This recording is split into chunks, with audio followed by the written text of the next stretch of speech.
먼저 시작하도록 하겠습니다. 오늘 분명히 1개월 보니까 비가 오는 얘기 없었는데 지금 밖에 날씨는 지금 비가 오는 일보 시절입니다. 아마 서프 마치고 여러분 집에 갈 때쯤에는 비가 좀 오지 않나 싶어요. 우산 안 갖고 왔죠? 우산 안 갖고 왔지? 어우 챙겼고 오 기사 챙겨왔네. 나만 우산 안 챙겨왔어. 하지만 걱정 없어요. 난 차에 타고 왔으니까. 저는 되게 아쉬워하는데 내 할 거 아니고요. 자, 오늘 페이지 84페이지. 자, 84페이지 주율표를 이제 공부할 텐데, 자, 주율표는 여러분이 과거를 집행할 때 있어서 직접적인 관련은 없습니다. 그렇지만 이 내용을 알면 여러분이 중학교 과정에 있는 과학을 문제 풀 때 훨씬 좀 수월하게 접근할 수 있지 않을까 생각해 봅니다. 자, 주율표 접근했던 걸 제가 오버랩 시켜서 한번 설명드리도록 하겠습니다. 자, 먼저 주기율이라고 하는 것이 있는데, 이 주기율이라고 하는 것을 원자를 원자 번호 순서대로 원자 번호가 뭔데, 즉 양성자 숫자대로 원자를 배분했더니 그 원자들이 갖고 있는 화학적 성질, 화학적 성질이 뭐예요? 자, 화학적 성질이라고 하는 것은 내가 전자 하나 갖다 버려, 난 두 개 갖다 버릴 거야, 난 하나 뺐을 거야, 두 개 뺐을 거야, 이것을 바로 화학적 성질이라고 하는데, 이 화학적 성질이 반복해서 나타나더라라고 하는 것이 바로 주기율입니다. 그러면 이러한 주기율이 나타나는 이유가 바로 뭐냐면, 원자는 원자 번호 순서로 배열했을 때 그 원소들, 그 원자 또는 그 원소들의 화학적 성질을 결정짓는 원자가 전자 수가 반복돼요. 원자가 전자 수가 반복되고 그 결과 그 원소들의 화학적 성질이 반복된다는 얘기야. 이야기 종합해 본다면 그 원소들의 화학적 성질 결정짓는 것이 곧 원자가 전자 수다라고 하는 것을 확인할 수 있어요. 배운 지 일주일 지났기 때문에 여러분이 좀 놓쳤을까 봐 다시 한번 반복하면, 원자가 전자수라고 하는 것은 그 원자들의 전자 배치 과정에서 가장 바깥쪽 껍질에 있는 전자수, 이걸 바로 원자가 전자수라고 해요. 예를 든다면 11번에 나춘다라고 한다면, 얘는 전자 11개인데 전자 배치가 2, 8, 1 이렇게 돼 있고, 이 가장 바깥쪽에 있는 전자, 이걸 바로 최각 전자 또는 원자가 전자수라고 불러요. 만약에 12번에 마그네슘다라고 한다면 얘는 2, 8, 2 이렇게 돼 있으니까 얘는 최각 전자 또는 원자가 전자수가 두 개가 되겠지. 자, 원자 전자수 의미 알겠지? 그래서 이해됐죠? 그래서 이 원자가 전자수가 반복됨에 따라서 그 화학적 성질이 반복된다는 이야기는, 어떤 원소들의 화학적 성질을 결정짓는 것은 그 원자 가지고 있는 원자가 전자수 또는 최각 전자수에 의해서 그 원소들의 화학적 성질이 결정된다는 것을 알 수가 있어요. 그래서 그 원자가 전자수 같은 것끼리 같은 세로줄에 오게끔 표를 만들었어. 그 표를 뭐라 불러? 주기율표. 그냥 지나갔을 텐데 다시 한번 슬로우 비디오로 본다면, 원자가 전자수가 같은 원소끼리 같은 세로줄에 오게끔 만든 표. One more time. 원자가 전자수가 같은 원소들이 같은 세로줄에 오게끔 만든 표를 바로 주기율표라고 불러요. 그러면 원자가 전자수 같은 원소끼리 같은 세로줄에 오게끔 했다는 얘기는, 그 주기율표상에서 같은 세로줄에 배치됐다는 이야기는 원자가 전자수 같다는 이야기고, 그 원자가 전자수 같다는 이야기는 화학적 성질이 같다는 얘기예요. 그렇죠? 그렇지? 그러니까 화학적 성질 같은 원소끼리 같은 세로줄에 오게끔 만든 표가 바로 주기율표고, 그 주기율표, 마음속에 있는 주기율표는 여러분이 반드시 기억하셔야 됩니다. 여기 수소가 있고요. 여기 리튬, 리, 대, 붕, 탄, 질, 산, 풀, 네. 여기 헬륨이죠. 그 다음에 나, 마, 알, 규, 인, 강, 염, 아, 칼, 카. 이렇게 기억하셔야 됩니다. 그리고 위에 숫자가 붙는데 1번, 2번. 준열 계산이 뭐지? 13이야. 3 아니다. 13, 14, 15, 16, 17, 18 이렇게 붙고요. 수연이, 우리 요 숫자를 우리 뭐라 불렀지? 이거 무슨 원자 보냐 이게? 그래, 얘 족입니다. 족. 족이고, 그래서 1족, 2족, 18족 이렇게 부르는 거죠. 족이고 족이 뭘 의미하는 거지? 원자가 전자 수를 의미하는 거고 이 족이라고 하는 것은 같은 세로줄의 묶음을 받은 족이라고 해요. 그래서 1족 원소, 2족 원소, 13족, 17족, 18족 원소라고 부르는 거죠. 그 다음에 여기 또 숫자가 붙겠죠? 1, 2, 3, 4 이렇게 숫자가 붙는데 준혁아 이 파란색으로 쓴 이 숫자 이게 뭘 뜻하는 거죠? 주기죠. 네, 주기입니다. 주기. 자, 주기고 이 주기는 전자 껍질수를 의미하는 것이고 그 다음에 같은 주기에 있다라는 얘기는 같은 가로줄에 있다는 얘기예요. 그래서 같은 가로줄에 있는 것들은 전자 껍질수가 같다 이렇게 설명할 수 있겠죠. 그렇죠? 이건 무조건 암기하셔야 돼. 암기하셔야 되고 이걸 크게 두 가지 그룹으로 구분했어요. 이렇게 두 가지 그룹을 구분했는데 이 두 가지 그룹을 구분한 이유가 바로 뭐냐면 이것 때 크게 화학적 성질이라고 하는 것은 크게 두 가지야. 크게 양분하면 전자를 갖다 버리거나 전자를 빼서 오거나 그 두 가지 그룹밖에 없어요. 그래서 이 왼쪽에 있는 그룹, 요 묶음은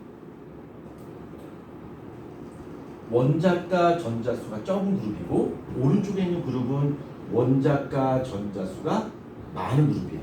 그래서 얘는 원자가 전자수가 적기 때문에 이렇게 18쪽과 같은 즉 비활성 기체와 같은 그런 전자 배치를 꾸미기 위해서 다시 말해서 옥텟 규칙을 만들기 위해서는 얘네는 전자를 갖다 버려야 되는 놈들이야. 그래서 전자를 갖다 버려서 양연이 되는 것을 선호하는 놈들이고 반대로 얘네는 원자가 전자가 많기 때문에 얘네와 같은 전자 배치를 꾸미기 위해서 반대로 전자를 얻어서 음연이 되고자 하는 놈들의 그룹을 바로 이쪽 그룹에 배치시켰습니다.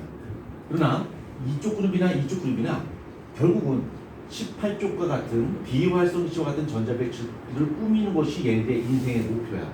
그래서 이 18쪽 같은 그 전자 배치를 꾸미기 위해서 옥텟 규칙을 만들기 위해서 얘는 전자 갖다 버리고 얘는 전자 얻는다는 거지. 이쪽 이렇게 원자가 전자도 적어서 전자 갖다 버려요. 그래서 양면이 되는 그룹 이쪽 그룹을 우리는 금속이라고 부르고요.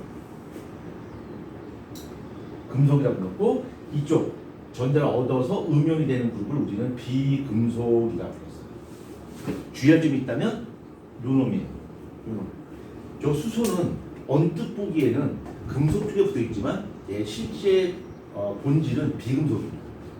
성질은 금속과 비슷해. 그렇지만 얘의 본질은 비금속이라고 하는 거 좀 기억하시고요. 그다음 우리 책에 보면 84페이지 내용은 제가 다 설명드렸습니다. 지금 다 설명드렸고 저번 주에 다 설명드렸던 것으로 기억합니다. 자, 그 다음에 85페이지 있는 내용도 다 설명을 드려서 요 공부를 합니다. 자, 그 다음에 86페이지 봅니다. 86페이지. 자, 86페이지 보면 전형 원소와 전위 원소에 대한 설명이 나오는데 이 전위 원소는 현행 교과 과정에 대해서 그 현행 교과 과정에서는 이 전위 원소에 대한 설명이 없습니다. 그러니까 이 전위 원소는 넘어가도록 하고 자, 전형 원소라고 하는 것은 내가 현재 이게 표시한 것이 바로 전형 원소야. 자, 전형 원소는 이러한 규칙성이 잘 나타나는 거다. 원자 번호가 증감에 따라서 원자가 전자수가 순서대로 그 순서 규칙에 맞게끔 순서대로 변하는 원소를 바로 전형 원소라고 부르고 우리는 현행 교과 과정에서는 전형 원소만 배워요. 전형원소 아예 언급조차 안 하고 배우지 않습니다. 그러니까 전형원소 몰라줘요, 여러분들은. 네, 이것만 공부가 될 거야. 자, 여기서 전형 원소, 전위 원소 넘어가고요. 우리가 이제 공부해야 될 것은 바로 금속이라고 하는 놈하고 비금속이라고 하는 놈을 이제 구분할 겁니다. 금속이라고 하는 놈과 비금속 구분할 건데 이 왼쪽에 있는 그룹, 오른쪽에 있는 그룹하고 이제 비교할 거야. 근데 이것은 아주 기본이 됩니다. 이제부터 이제 화학 결합이라든가 이런 걸 공부할 텐데 그걸 공부할 때 있어서 아주 기본적인 베이스가 되는 내용인데 이거 외우는 거 아니에요. 너무너무 당연한 겁니다. 말장난이 있습니다. 그러니까 우리가 말장난에 빠지지 않게끔 다시 한번 요약을 할 겁니다. 자, 금속과 비금속이 있는데, 자, 그럼 금속은 대체 어떤 특징을 갖고 있나 보자. 자, 금속은 주교표상에서 왼쪽에 위치하고 있습니다. 왼쪽하고 가운데 위치하고 있어요. 요 가운데 위치하고 있는 놈들을 우리는 전위 원소라고 부르는데 전위 원소 안 배우니까 그냥 가운데 있다라는 정도로 이해하시면 됩니다. 반면에 비금속은 오른쪽에 위치하고 있죠. 오른쪽에 위치하고 있고, 그 다음에 이것들의 화학적 성질 결정짓는 원자가 전자수를 비교한다면 이 금속은 원자가 전자수가 많을까 적을까? 적겠죠. 그 다음에 비금속은 반대로 원자가 전자수가 많겠지. 이게 첫 시작이에요. 금속은 원자가 전자수가 적어요. 얘는 원자가 전자수가 많아. 이게 첫 스타트야. 그 다음부터는 꼬리 부분이 연결된 거야. 자, 얘는 원자가 전자수가 대단히 적습니다. 그럼 내가 옥텟을 만족시키기 위해서 전자를 갖다 버릴까? 전자를 안에 뺏어올까? 준이 어떻게 할까? 전자를 어떻게 할까? 잃어버릴까? 뺏어올까? 잃어버리죠? 위험했습니다. 전자를 갖다 버려요. 그러면 금속이 뭐야? 금속은 전자를 잘 잃어버리는 물질. 이렇게 설명할 수 있겠죠. 그렇죠? 그러면 전자를 갖다 버리게 되면 그때부터는 양성자와 전자의 개수의 차이가 생기면서 이온이 될 텐데 얘는 무슨 이온이야? 양이온이야, 음이온이야? 이거 왠지 양이온이 되겠죠? 너 좀 전에 양이온이 음이온이. 너 양에 있어, 어땠어? 음이온 그랬지? 그게 맞나? 얼굴 뻘개지지?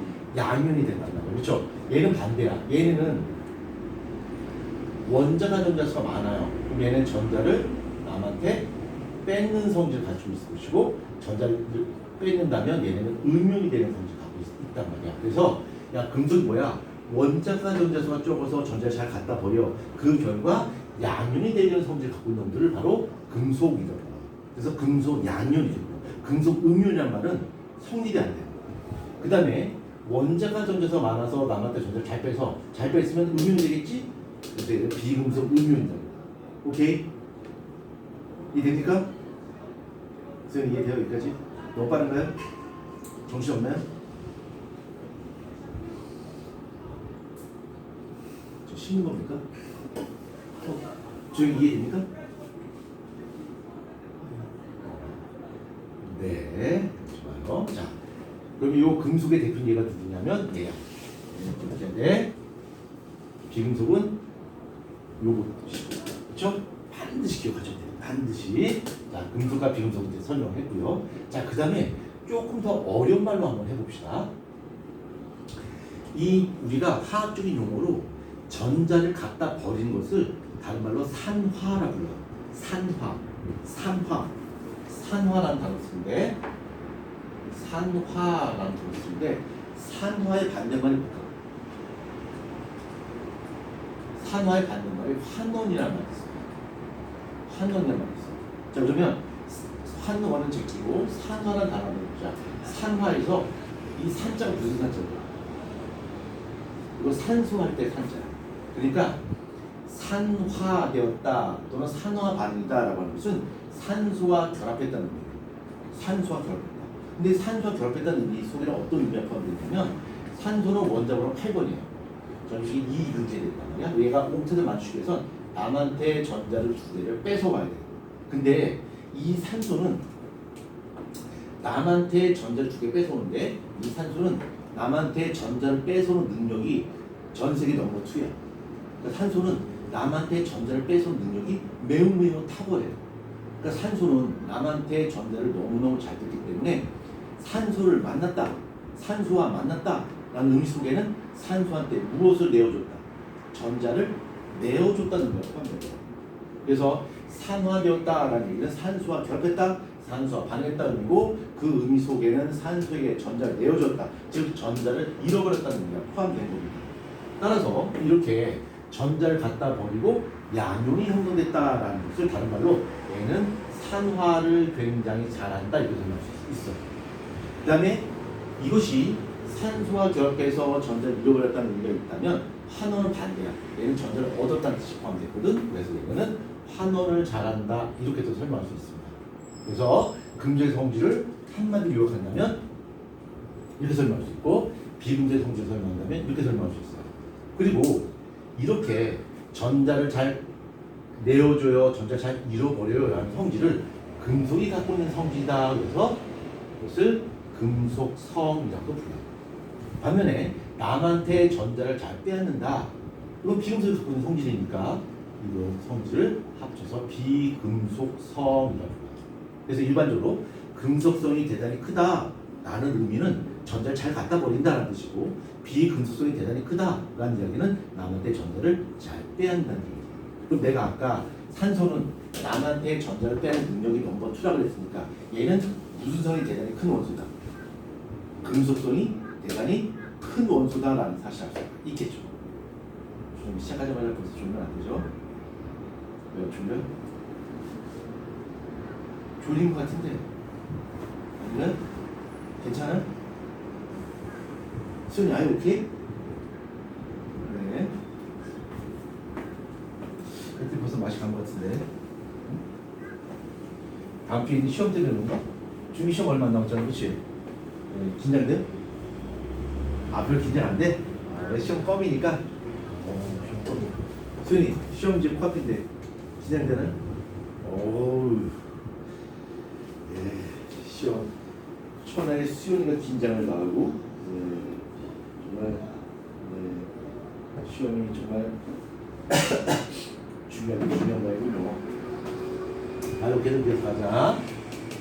자, 이게 이제 금속성이고 비금속성인데, 자, 금속의 성질을 한번 잠깐 살펴보자. 이 금속은 상온에서 주로 어떤 상태로 존재할까? 고체, 액체, 기체 중에서 어떤 상태로 존재할까? 얘는 주로 고체로 존재하겠죠. 고체로 존재할 것이고, 그 다음 비금속은 어떤 상태로 존재할까? 비금속은 어떤 상태로 존재할 것 같아? 주로 기체로 존재해. 기체로 존재하는 것도 있고 고체로 존재하는 것도 있어. 이거 봐봐. 여기 보면 규소라든가 탄소라든가 이런 것들은 금속으로 존재하는 거야. 얘는 저 흑연, 다이아몬드, 그렇죠? 그렇죠? 얘는 규소 이런 거 전부 다 고체로 존재해. 그래서 비금속은 기체나 고체, 그 다음에 금속은 고체로 존재해. 근데 이 금속 중에서 다 고체인데 예외가 하나 있어. 액체로 존재하는 게 하나 있어. 누굴까? 금속인데 액체로 존재해요. 누굴까? 온도계 많이 들어요. 네? 은인데 H, G, 수는 액체로 존재해요. 얘는 액체 금속이야. 그 다음에 이 비금속도 대체로 다 기체나 고체인데 특이하게 액체로 존재하는 게 있어요. 누굴까? 브로민, Br, 브로민, 요 액체로 존재해요. 그 다음 이 금속은 전기를 통하면 전기가 통할까 안 통할까? 전기 전도성이 있다 없다? 전기 통한다 안 통한다? 전기 통한다 금속으로. 근데 얘네는 전기 통한다 안 통한다? 얘는 전기가 안 통합니다. 자, 그럼 전기가 통한다는 이야기는 무엇이 이동한다는 거야?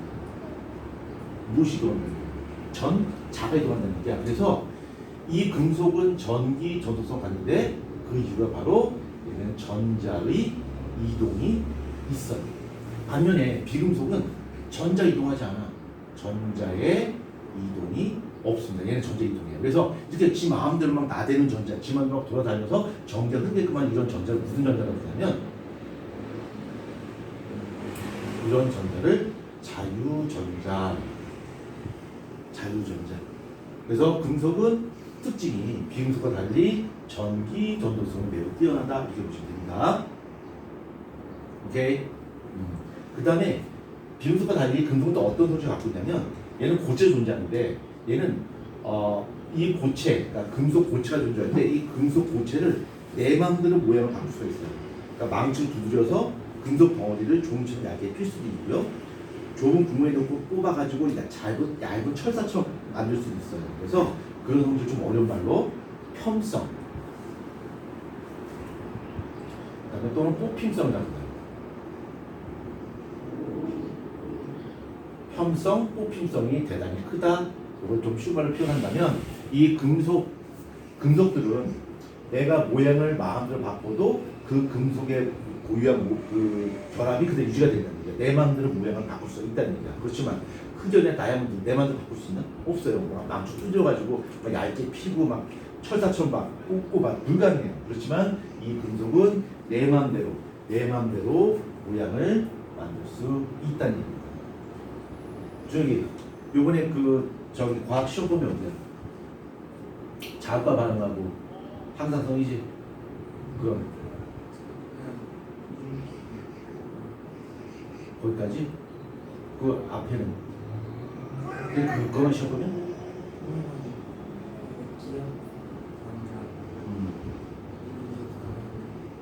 섞여 있네. 넌 시험 본게 어디야?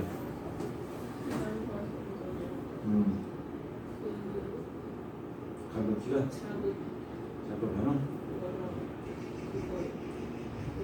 항상성? 호르몬? 자기장 감독?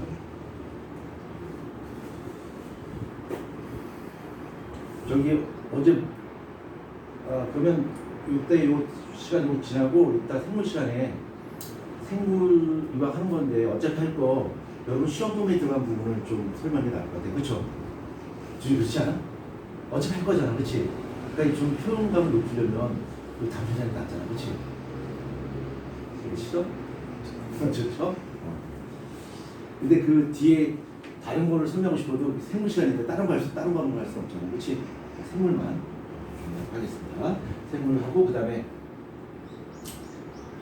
문제도 좀 풀고 그러면 다음에 저기 시험 대비할 때 훨씬 수월하겠지. 기다는 내가 설명할 수 없잖아. 생물 시간에. 그렇지? 그러면 수연이가 신고하겠죠. 경찰이죠. 여기 생물 시간인데요. 지구과학 수업을 했어요. 붙잡아 주세요. 하면서 로프가 홀리가 와서 나 잡아먹으러 만들었어. 그렇지? 자, 페이지 86페이지 가자. 86페이지. 자, 86페이지 봅니다. 자, 86페이지 중간에 보면 금속 원소와 비금속 원소의 비교가 있습니다. 86페이지에 금속 까만 거 왜 저래? 까만이 맞지? 까만이 같지 않니? 자, 이 시간 때문에 저 시고. 오우.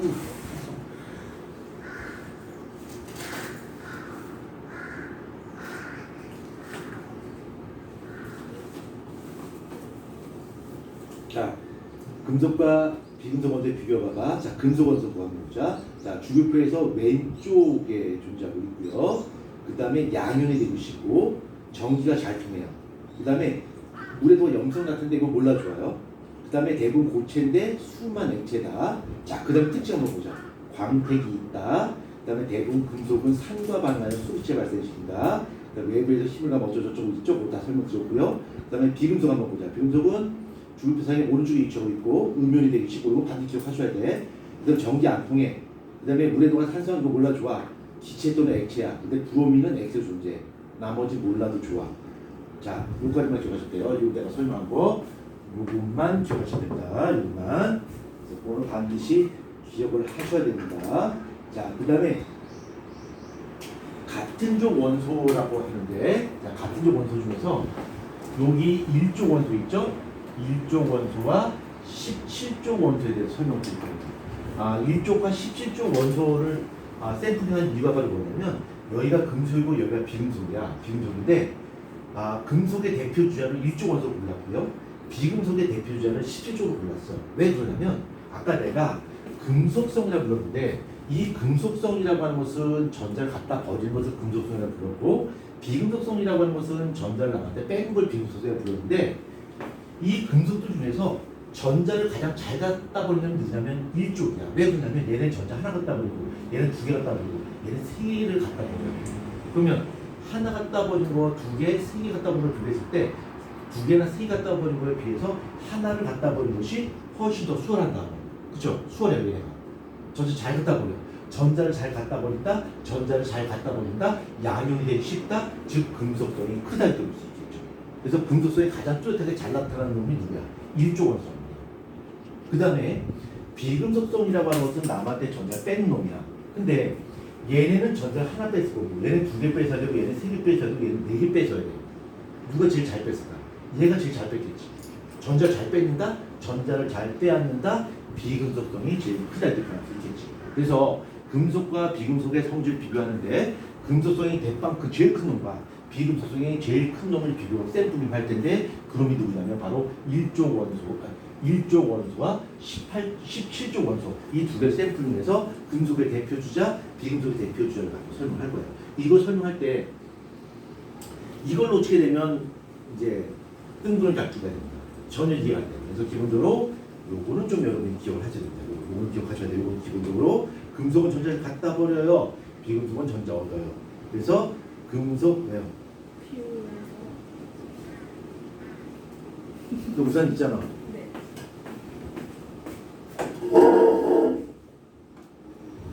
이게 비가 오네요. 아, 오늘 세차 있는데, 씨.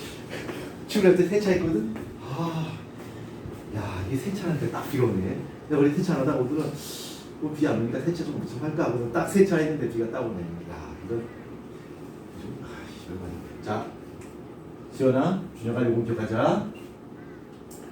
금속, 양이온, 비금속, 음이온, 이거 기억하자. 금속은 전자를 갖다 버려요. 비금속은 전자를 얻어요. 이거 기억하자. 오케이? 알고 시작해야 돼. 자, 그러면 이제 요거 조개 돼서 하나하나 더 가자. 먼저 첫 번째 일족 원소라고 보자.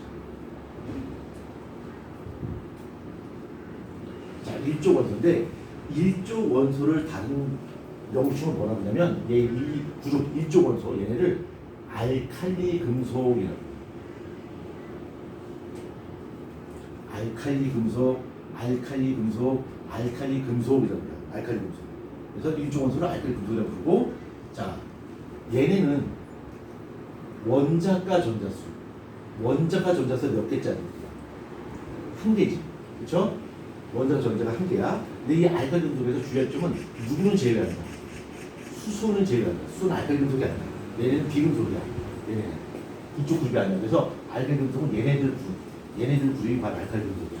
그러니까 수소는 제외하고요. 얘네들 명단은 리튬, 나트륨, 칼륨, 루비듐, 세슘, 프란슘 이런 것들이 바로 일종 원소인데 이 뒤에 건 몰라줘요. 우리는 리튬, 나트륨, 칼륨 정도만 좀 하자. 그 다음에 깨알 같은 복스.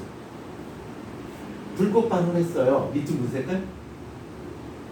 빨간 색깔. 나트륨 무슨 색깔? 노란 색깔. 칼륨 무슨 색깔?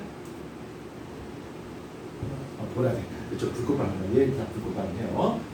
자, 원자 전자가 한 개들이야. 그러니까 얘가 원자 전자 한 개니까 얘가 옥텟 규칙을 만족시키기 위해서 전자를 잃어버릴까 얻을까? 전자 갖다 버린단 말이야. 전자 갖다 버리는데 전자 몇 개 갖다 버려? 원자 전자 한 개야. 전자 몇 개 갖다 버려? 소리 몇 개 갖다 버려? 그렇지. 한 개 갖다 버려.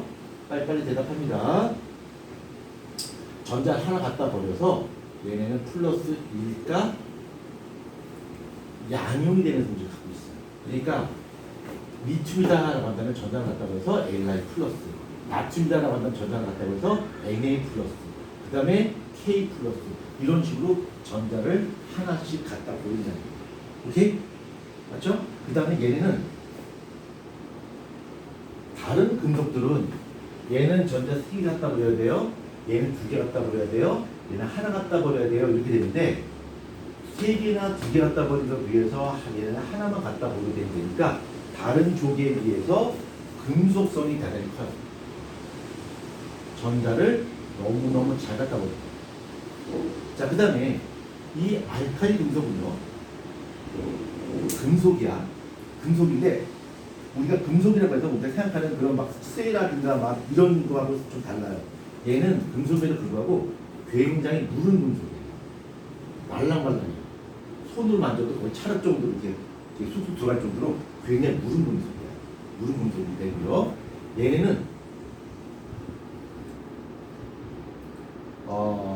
무른 금속인데 무르다 보니까 나무 칼로 자를 수가 있어요. 나무 칼로 자를 정도로 되게 물러요. 근데 나무 칼로 자르게 되면 원래 금속은 고유한 광택이 은백색 광택이 있는데 나무 칼로 자르게 되면 그 은백색 광택이 금방 회백 색깔로 바뀌면서 그 금속에 가지고 있던 고유한 광택이 사라져버려요. 왜 그럴까요? 원래 금속의 고유한 광택 은백 색깔인데 나무 칼로 자르자마자 색깔이 금방 회백 색깔로 광택이 없어져 버려요. 왜 그러냐면 이 알칼리 금속은 금속성이 대단히 커요. 이 금속성이 대단히 크다는 얘기는 무슨 뜻이야? 전자를 잘 갖다 버린다는 얘기야. 근데 전자를 갖다 버릴 때 누군가가 받아주니까 갖다 버릴 수 있는 거지. 전자를 받아줄 수 있는 데가 없는데 전자 갖다 버릴 수 있나? 없지. 산소가 얘한테 전자를 받는다. 그러니까 얘가 나 전자 갖다 버려야 되는데 산소가 나 줄래? 오케이 땡큐 전자 받게 해줘. 그래서 이 나트륨이 있으면 이 나트륨이 공기 중에 산소와 반응을 해요. 그래서 회백삭별로 바뀌었다는 얘기는 얘가 공기 중에서 산화되었다는 얘기예요. 산화가 되었다는 얘기는 산소와 결합을 그럼 우리가 해야 할 것은 과거나 다른 학교에서 문제 나왔다면 나트륨이 산소와 반응했어. 그래서 산화 나트륨이 만들어졌어. 자, 산화 나트륨이 만들어졌어. 이 반응 한번 완성해 볼래? 이렇게 문제 줄 수 있겠죠. 자, 그럼 한번 여러분이 책 어디 빈 곳에다가 요거 식을 쓰고서 요 식을 한번 완성해 보세요. 나트륨과 산소와 반응할 거야. 어떻게 반응할까?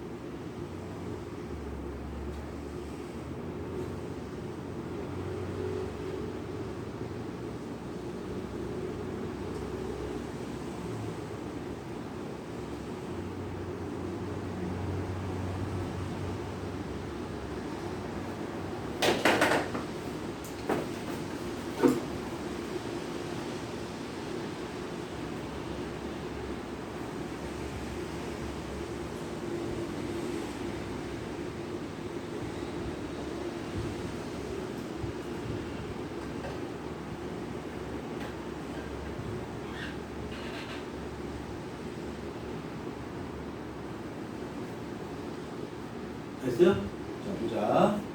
요거 별거 아닌 것 같지? 예전에 내가 이 양용과 응용 리스트를 반드시 암기하라고 했어요.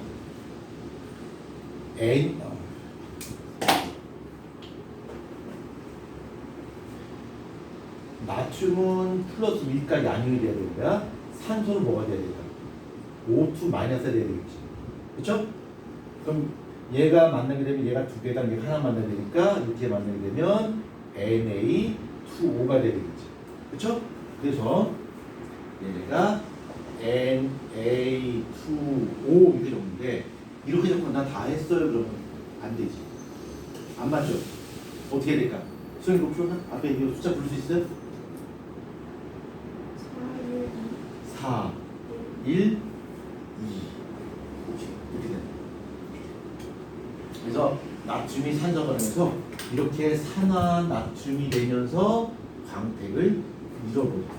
우리가 흔히 말하는 이 산화되었다는 얘기는 녹슬었다는 뜻이에요. 그러니까 수액이가 녹슬을 붉은색을 띈단 말이야.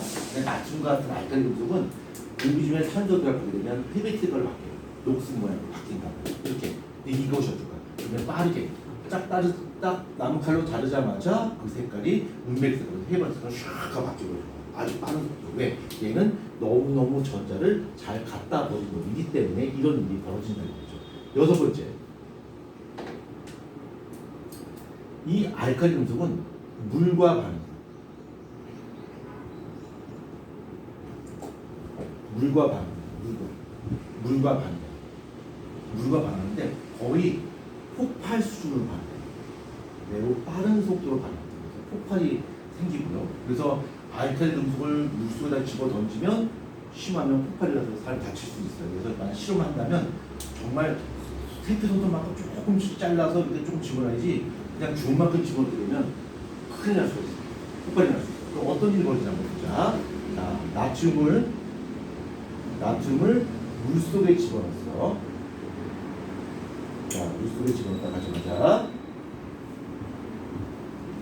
요 나트륨은 양용이 되고 싶어 할까? 음용이 되고 싶어 할까? 양용이 되고 싶어 하겠지. 그치? 이 물이라고 하는 것은 H 플러스하고 OH 마이너스로 되어 있어요. 두 가지로 되어 있어요. H 플러스하고 OH 마이너스 이온으로 되어 있다라고 따지면 좀 수월한데 얘가 양용이 되고 싶어요. 그럼 전자를 내어줘야 된단 말이야? 그럼 전자를 내어주는데 누구한테 전자를 내어줄 수 있을까요? H 플러스한테 전자를 내어줄 수 있어요. 그래서 여기 봐야지 문제 풀 수 있습니다. 얘가 Na 플러스가 되면서 얘한테 전자를 내어줄 거야. 그럼 얘가 Na 플러스가 되겠지. Na 플러스가 되면 누구랑 전자를 받을 수 있어? 얘랑 같이 쪼개날 수 있겠지. 얘는 H 플러스 전자가 하나 없는 놈인데 얘로부터 전자를 받으니까 H가 된단 말이야. 근데 수소 원자 형태로 존재할 수 없죠. 힌트가 됐나요? 50 완성할 수 있을까? 자, 시간을 완성해 봅니다.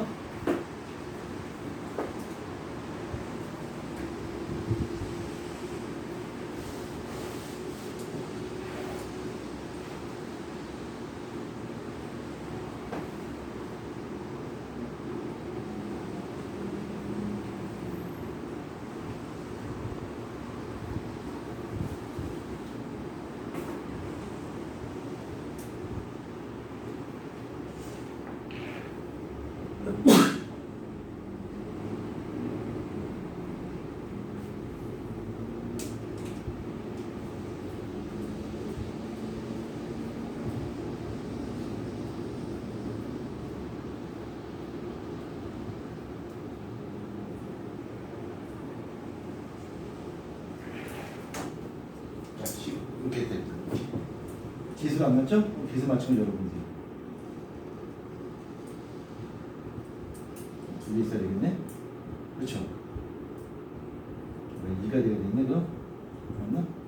그렇지. 맞죠? 이렇게 하면 맞죠?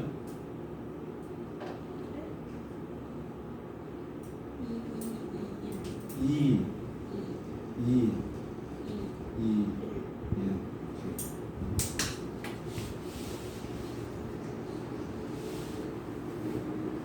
그래서 여기 수기체가 발생하고요. 요 수기체가 어떻게 발생해요? 아주 빠른 속도로 발생합니다. 폭발 수준입니다. 폭발이 나고 요 수소기체는 중등 과정에서 잘 나오는데 요 수소기체는 얘가 가연성 기체예요. 얘 불에 타는 기체예요. 그래서 우리가 수소기체를 확인할 때는 어떻게 하냐면 불을 갖다 대면 어떻게 된다? 펑 하고 터진다. 이게 수소기체입니다. 그 다음에 요 NaOH는 얘는 염기성입니다. 염기성이고 염기성이라고 하는 건 제가 다시 배우겠습니다만 산성의 반대 개념이 염기성인데 염기성일 때는 어떤 그 지시약 산성이나 염성에 따라 생각이 달라지는 약품이 있는데 그 지시약 중에서도 페놉탈렌이라는 지시약이 있어요. 중등반에 잘 나옵니다.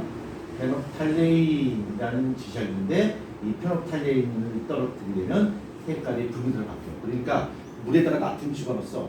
근데 거기다 페놉탈렌 집어넣었어. 그럼 색깔이 어떻게 바뀔까? 빨간색으로 바뀌어요. 그 용액이 염기성이라는 뜻이야. 페놉탈렌은 염기성 때문에 색깔이 붉은색으로 바뀝니다. 이 알칼린 독이 이런 성질을 갖고 있어요. 이런 성질을 갖고 있고 공통적으로 얘네들이 공통적으로 이런 성질을 갖고 있는데 그러면 리튬, 나트륨, 칼륨만 국한돼서 봤을 때 이러한 성질이 가장 크게 나타나는 건 누굴까? 그렇게 막 나무칼로 자르면 은백 색깔이 휘백 색깔로 바뀌는 속도가 제일 빠른 놈, 물과 반응했을 때 굉장히 격렬하게 반응하는 놈, 그 누굴까? 리튬, 나트륨, 칼륨 이 세 놈 중에서 누가 가장 금속성이 클까? 누가 제일 클 것 같아? 상식적으로 한번 해볼까요? 논리적.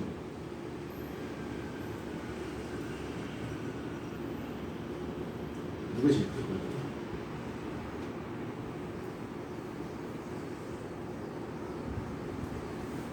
얘네가 이런 거나 이런 성질을 갖는 이유가 뭐냐면 전자를 잘 갖다 버리기 때문에. 그치? 전자를 잘 갖다 버리는데 이 세 놈 중에서 누가 전자를 제일 잘 갖다 버리나를 비교하면 될 것 같아. 그치? 그럼 비교해보자. 리튬은 3번이에요. 3번에 리튬이 있고요. 11번에 나트륨이 있고요. 그 다음에 19번에 칼륨이 있어. 얘들의 전자 배치는 얘는 2, 1 이렇게 되고 얘는 2, 8, 1 얘는 2, 8, 8, 1 이렇게 돼 있어. 그래서 최각 전자가 전부 하나씩이란 말이야. 이 전자를 갖다 버릴 거야. 누가 제일 전자를 잘 갖다 버릴 것 같아? 주점이 누가 제일 잘 갖다 버릴 것 같아? 칼륨, 이윤이 잘 갖다 버리고 많으니까 수용이 되면요 K, 이윤이 그거 표절이죠. 그 저작권 위반인데 그건 바로 표절입니다. 많으니까 그냥 미련 없이 딱 하나 더 붙여서 똑같이 하고 미련 하나 딱 붙여서 표절이 아니거든요. 창작입니다 막 이러는데 표절입니다. 네. 허울 대놓고 표절해요 이제. 자, 얘가 제일 잘한다. 왜 그러냐면 이 전자를 갖다 버리는데 여기 중심에 핵이 있겠지. 얘는 핵과의 거리가 어때요? 가깝지. 얘는 핵과의 거리가 어때요? 멀단 말이야. 얘는 쉽게 탁 뛰어내는데 얘는 어떨까? 약간 뛰어내기 어려워요. 왜? 핵과의 거리가 가깝기 때문에. 그치? 그래서 이렇게 이런 반응을 했을 때 가장 이런 반응이 잘 일어나는 게 있는 바로 칼륨이에요. 그러니까 얘는 물속에 집어넣으면 피식피식 거리는데 얘는 그냥 펑 나고 터지는. 얘는 자르면 회백, 은백 색깔이 회백색 바뀌는 것이 서서히 되는데 얘는 그냥 슉 하고 바로 회백색 바로 바뀌고. 이런 성질이 얘한테서 가장 격렬하게 잘 나타난다. 왜? 전자를 잘 갖다 버려. 그 이유도 이해할 수 있겠지? 그럼 우리가 3주를 봤을 때, 와, 그러면 알베르 구성 우리 얘만 이게 그 내가 내 차가 지금 새 차가 된다고 기뻐해야 되나 아니면 지금 야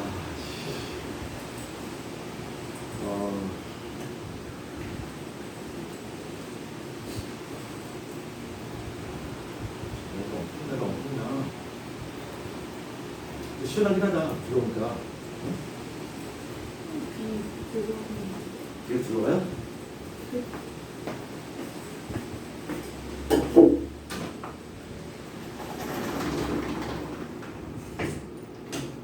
답답할 텐데.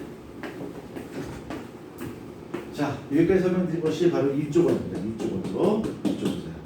그럼 여기는 그 2조 원소가 있는데 1조 원소와 2조 원소는 성질이 다 비슷해. 근데 2조 원소에 비해서 1조 원소는 어떨까? 이런 성질이 더 잘 나타나고 얘는 2조 원소는 이런 성질이 좀 덜 나타나고. 그렇죠? 그러니까 이 정도밖에 봐도 됩니다. 자, 1조 원소까지 다 설명드렸고요.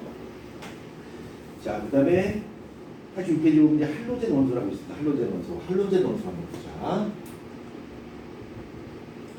얘는 17조 원소야. 17조 원소고요. 이 17조 원소를 다른 말로 할로젠 원소라고. 할로젠 원소라고 하고요. 할로젠 원소는 17조 원소야. 얘네들인데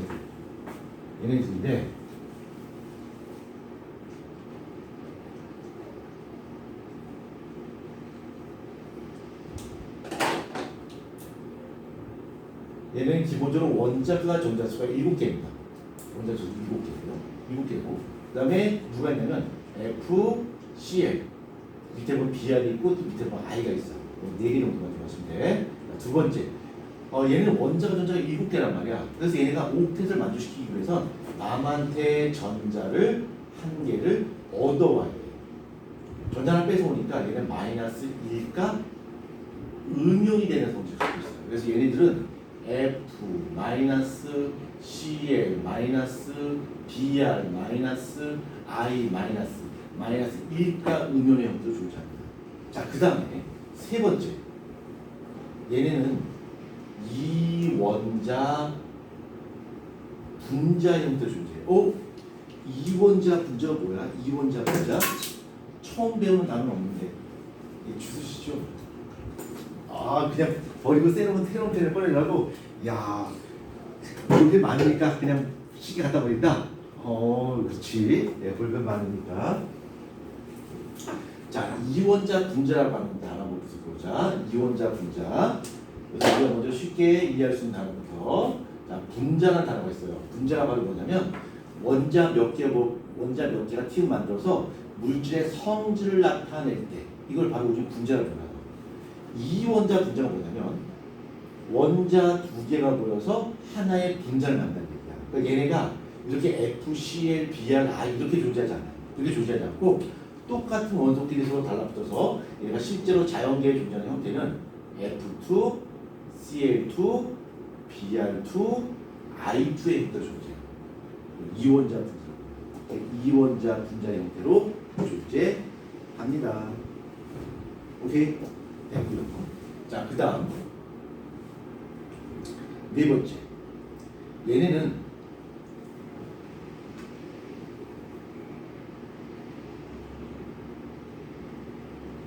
수소와 반응합니다. 수소하고 반응해요. 수소는 비금속이잖아요. 얘네 비금속이고 수소도 비금속이잖아요. 근데 이 수소는 아주 독특한 놈이야.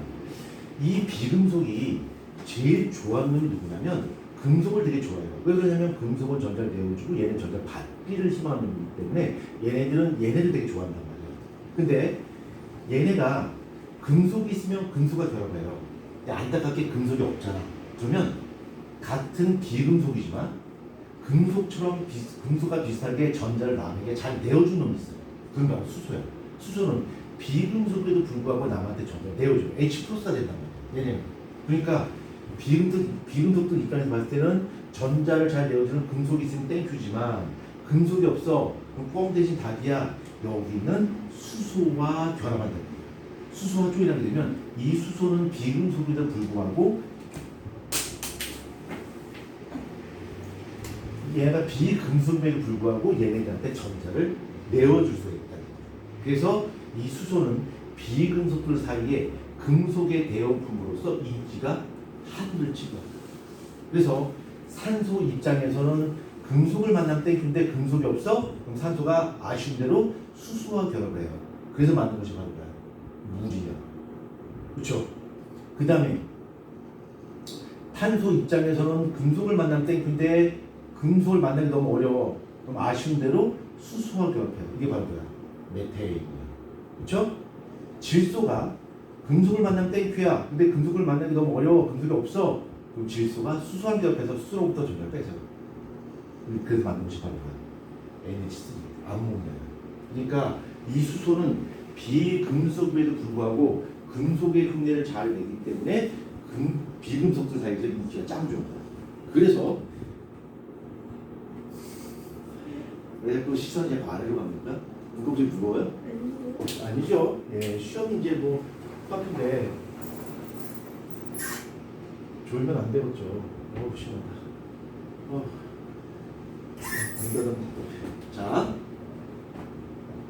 수소와 반응한단 말이야. 그럼 여러분이 한번 수소와 반응하는 거 써보자. 자, 여기 수소가 있고요. 여기 F2랑 반응해보자. 자, F2하고 반응했고요. 자, 수소가 있고 Cl2가 반응하고요. 자, 수소가 있고 Br2가 있고요. 수소가 있고 그다음에 I2가 있다. 자, 그럼 무슨 일이 벌어질까? 여러분 한번 시간 완성해 볼까요? 뭐 다 알고 있으니까 제가 하겠습니다. HF가 만들어지겠죠. 얘는 HCl이 만들어지겠죠. 얘는 HBr이 만들어지고 얘는 HI가 만들어지고. 맞죠? I가 만들어지고. 그리고 이 반응이 일어나는데 이것들 중에서 어떤 반응이 가장 격렬하게 잘 일어날 것 같아? 어떤 반응이 가장 격렬하게 일어날까? 주장님, 어떤 반응이 가장 격렬하게 일어날까? 논리적으로 한번 따져. 맨 위에 거? 혹시 이유를 물어보면 시간이 되지 않을까? 그렇죠. 이제 아까 하나라면 이게 자동이잖아. 그렇죠? 그러니까 얘는 이렇게 될 거고 얘는 이렇게 돼 있단 말이야. 그러니까 헤드에서 당기는데 얘는 바로 코앞에 있는 거 당기는 거고 얘는 저 멀리 거 당겨야 되니까 얘가 더 잘 당겨. 그러니까 수소가 왔을 때 수소한테 전자 뺏는 건 얘가 너무너무 잘 뺐겠지. 그러니까 이 반응은 굉장히 빠르게 일어날 것이고 이 반응은 상대적으로 좀 느리게 일어날 것이다 라고 하면서 우리가 미적 진술할 수 있겠지. 이게 꼬리에 놓고 되죠. 그러니까 개념 한 가지만 이해하면 그 뒤에까지 계속 쭉쭉 연결되는 겁니다. 그러니까 절대 외우는 게 아니고 논리적으로 따지면 되고. 그 다음에 이런 것들이 이제 물속에 녹게 되면 예를 들어서 이게 물속에 녹으면 이게 H 플러스하고 Cl 마이너스 이온이 돼서 얘가 H 플러스 내놓으니까 얘가 산성이 되는 거야. 얘도 산성이 되는 거고 얘는 전부 다 똑같이 산성이 되는 거야. 얘가 수소와 반응해서 이렇게 HF나 HCl, HBr, HI가 만들어지는데 얘가 물에 녹게 되면 전부 다 무성을 띈다, 산성을 띈다 정도만 이해하시면 됩니다. 자, 그거 이외에는 모르셔도 상관없습니다. 그래서 할로젠 원소까지 다 했고요. 그 다음에 80회 맨 밑에 봐봐. 18쪽 비활성 기체가 있어요. 자, 비활성 기체는 모든 원소들의 꿈과 희망이야. 얘네는 우리가 저번 시간에 배웠듯이 얘네는 옥텟 규칙을 만족시키고 있고요. 그 다음에 옥텟 규칙을 만족시키고 있기 때문에 매우 안정하죠. 안정합니다. 그래서 얘는 다른 원소들과 반응하지 않아요. 얘네는 다른 원소들과 반응하지 않아요. 왜? 먼저 자기가 옥텟 규칙을 만족시키고 있기 때문에 굳이 다른 친구와 만날 이유가 없다는 얘기예요. 다른 친구가 안 만나기 때문에 얘네를 우리는 액티비티가 없다 그래서 비활성 기체라고 표현하고요. 얘네는 단원자 분자로 존재해요. 단원자 분자. 자, 단원자 분자 볼까? 원자가 곧 뭐라는 얘기야? 분자는 얘기야. 얘네는 그냥 헬륨, 네온, 아르곤 이런 식으로 그냥 그 자체로 존재해요. 누가 조인하지 않아. 얘네들처럼 뭐 F2, CH 이런 식으로 존재하지 않아. 얘는 그냥 혼자서 존재해. 왜? 혼자서 존재해도 옥텟을 만족시키고 있기 때문에 얘는 원자가 곧 분자라는 얘기야.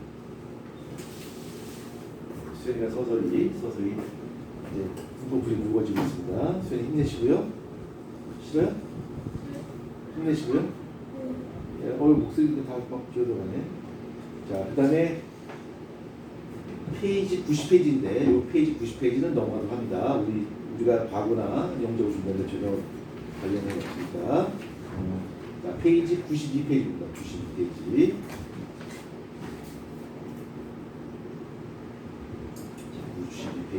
자, 92페이지에서 전기 음성도라는 단어가 나오게 되는데, 이 전기 음성도 자체가 여러분에게 필요한 건 아닙니다. 그렇지만 여러분이 수소결합이라고 하는 것을 이해하기 위해선 전기 음성도라는 개념을 좀 이해할 필요가 있어서 전기 음성도라는 개념을 좀 설명할게요.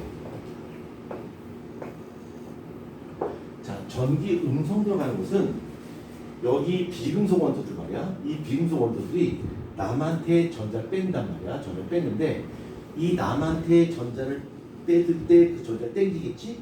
요 전자를 땡기는 힘의 크기, 즉 비금속성의 크기를 바로 뭐라 불러? 전기 음성도 표현. 그러니까 전기 음성도가 크다라는 이야기는 뭐야? 전자를 잘 땡긴다는 얘기야. 전기 음성도가 크다는 얘기는 뭐야? 전자를 잘 땡긴다는 얘기야. 그러면 FCL, GR, I 중에서 누가 전기 음성도가 제일 클까? 중에 누가 제일 커? 맨 위로 누구야? 네? 뭐 말을 안 해요. 왜? F가 전기 음성도가 제일 크겠죠. 그렇죠? 왜? 거리가 가까우니까. 얘는 진짜 못 땡긴단 말이야. 너 거리가 머니까 얘는 쉽게 뿅 하고 땡길 거 아니야. 요 전자를 땡기는 정도를 바로 뭐야? 전기 음성도라고 합니다.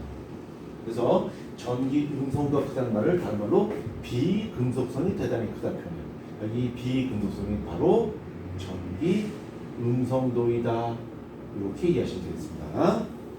그것만 이해하시면 될 것 같아요. 자, 그 다음에 페이지 쭉 넘어가서 이온 에너지로 우리 필요 없습니다.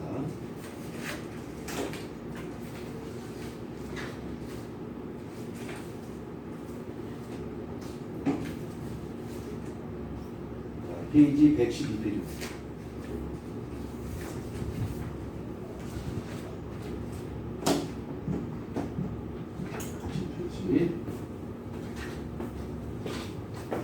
우리가 하원 파트에서 우리가 필요한 거 빨리빨리 뽑아 먹고요. 그 다음에 시간이 좀 여유가 생긴다면 파트에서 중학교 과정과 연계할 수 있는 개념을 또 따로 뽑아서 또 설명드리도록 하겠습니다. 여러분 이제 영적으로는 과거나 자사고 준비해야 되는 거 아니야, 그렇지?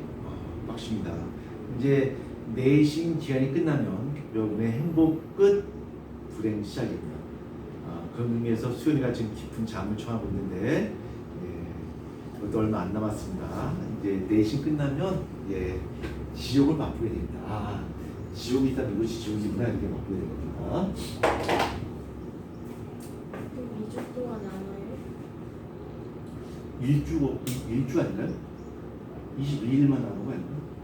모르겠어. 잘. 다음 주는 확실히 휴가 같은데. 나한테 묻지 마시고. 프런트. 남자 보입니다. 왜요? 시험 다가오니까 좋죠? 시험 대비해서 하고 나가니까. 네, 하고 너무 싶어요? 뭐라고요?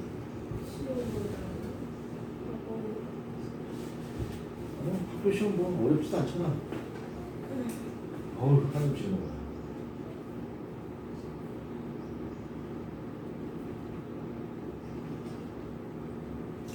자, 화학 결합을 공부할 건데 지금까지 내가 이렇게 설명하고 있죠. 이거 중학교 과정하고 연계 안 돼요. 중학교가 전혀 관련 없어요. 여러분이 자사고나 과학고 시험 보면서 이게 필요하지 않아요. 근데 내가 이걸 굳이 설명한 이유가 바로 이걸 설명하려고 이걸 설명한 거예요. 이걸 설명하려고. 그러니까 오늘의 주인공은 얘야. 화학결합. 소연아 읽어볼래 한번? 화학결합이야. 이 화학결합을 설명하려고 이걸 설명한 거야. 근데 안타깝게 이걸 이해 못하지. 그럼 이걸 이해 못해.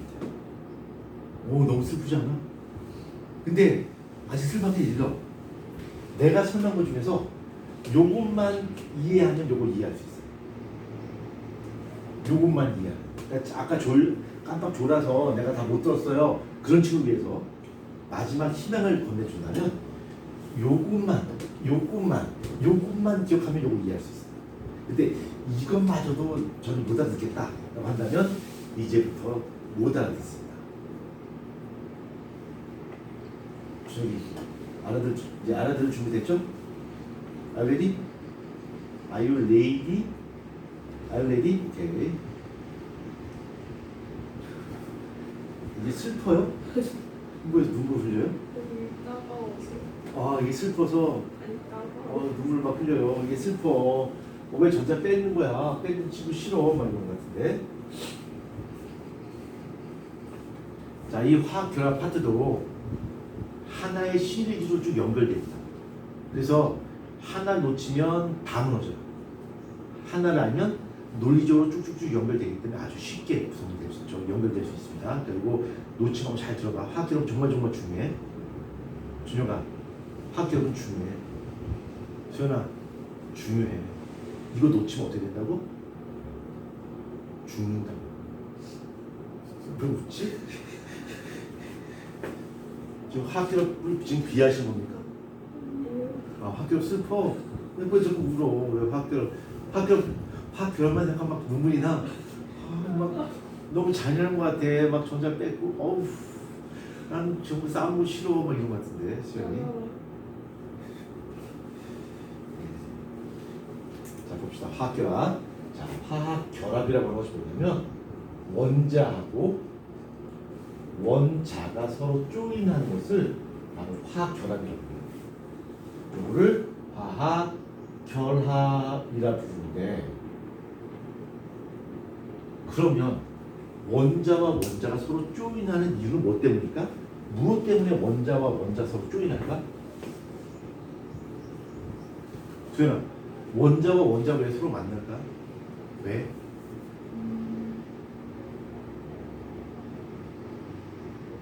결합을 했어.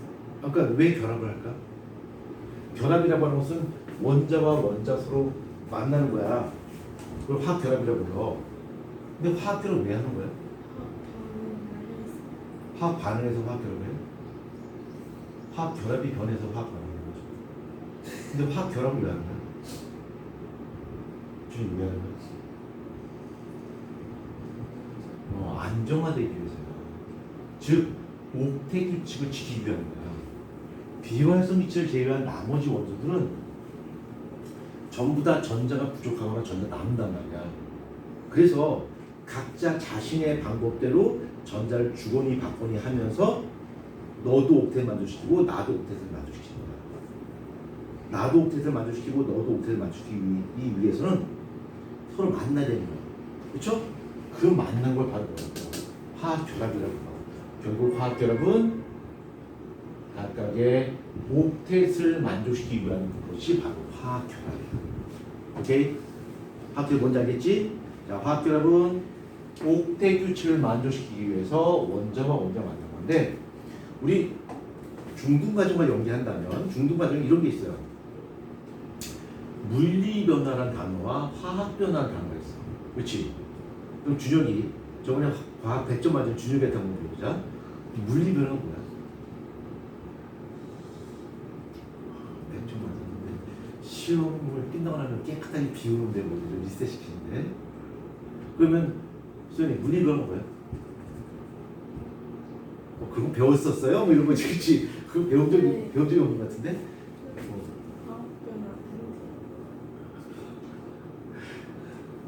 화학 변화 간다고? 그럼 화학 변화는?